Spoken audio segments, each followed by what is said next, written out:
السلام علیکم ورحمۃ اللہ وبرکاتہ۔ کتاب و حکمت یوٹیوب چینل پر آج آپ کے سامنے یہ قرآن مجید کا 19واں پارہ ہے، سورہ الشعراء ہے، اور آیت نمبر 76 سے لے کر 80 تک یہ 5 آیات ہیں۔ پہلے ان کی تلاوت سنیں، پھر ان کا ترجمہ عرض کروں گا۔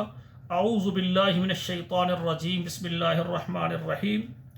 انتم وآباؤکم الاقدمون فإنهم عدو لي إلا رب العالمين الذي خلقني فهو يهدين والذي هو يطعمني ويسقين فإذا مرضت فهو يشفين۔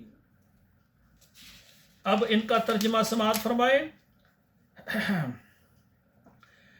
انتم وآباؤکم الاقدمون، کہ تم اور تمہارے آباء و اجداد جو اگلے تھے، فَإِنَّهُمْ عَدُوٌّ لِّي، بے شک وہ میرے دشمن ہیں، فَإِنَّهُمْ عَدُوٌّ لِّي، بے شک وہ میرے دشمن ہیں، إِلَّا رَبَّ الْعَالَمِينَ، مگر جہانوں کا جو رب ہے وہ میرے ساتھ ہے۔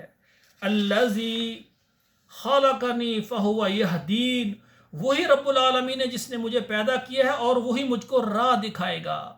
وَالَّذِي هُوَ يُطْعِمُنِي وَيَسْقِينِ، اور وہی ذات ہے اللہ ذوالجلال جو مجھے کھانے کے لیے دیتے ہیں اور مجھے پلاتے ہیں۔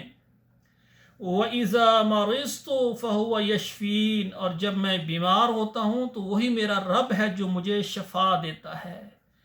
تو یہ 5 آیات ترجمے کے ساتھ خود بھی پڑھیں، بچوں کو بھی پڑھائیں۔ اللہ ذوالجلال ہمیں عمل کرنے کی توفیق عطا فرمائے۔